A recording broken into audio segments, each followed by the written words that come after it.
Hey beautiful people, it's Marissa Monique. Welcome back to my channel.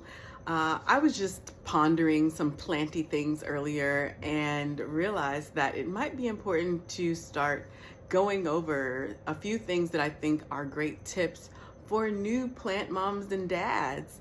I was talking to a coworker the other day, and he had started to really get into plants in the last year or whatever, and he was kind of, telling me some of his stories, some of his wins and some of his woes.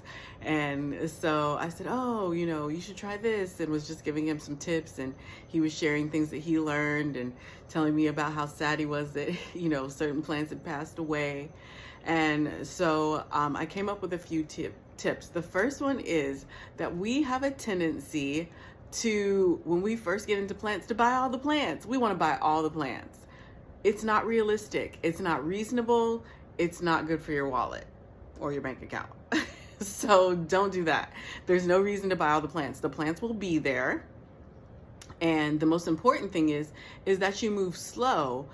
Something I've noticed with a lot of new plant owners is also that they're paying probably 2 or 3 times more than a lot of experienced plant caretakers, simply because they see something, they're enamored with their eyes, and they don't even realize that if they shopped around or found communities where they could trade or borrow or barter or whatever, or buy propagations, that they would spend like a fraction of the cost, and then it wouldn't feel like such a giant investment to keep this $40, $50, $60, $100 plant alive. They could only invest $10 or $15. So for new plant people that want to get into plants, I encourage you to buy on the discount rack at your local big box store. I encourage you to buy at IKEA. I also encourage you to buy at Facebook Marketplace, and there is a huge plant community in Facebook Marketplace. You would be surprised at the little old ladies in your neighborhoods whose backyards and back patios are full of plants, and those ladies are just hustling.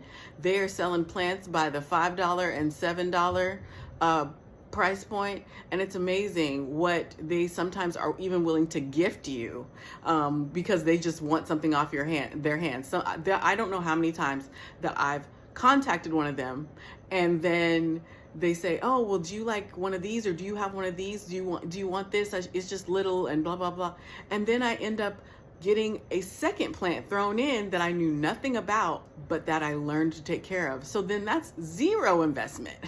So it's amazing. So new plant moms and dads, please do not buy all the plants. You cannot do that.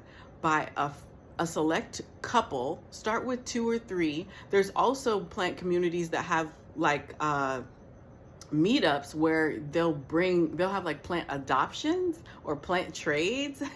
I've heard of a few cities having one. My friend told me about one here in the LA area, so I'm going to check that out soon.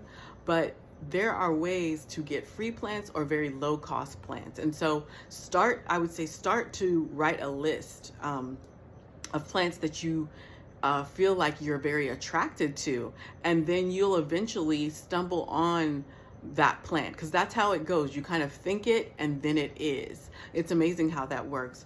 But I hope that this was helpful. Don't get into all the plants so fast. Take your time. The plants will be there, I promise.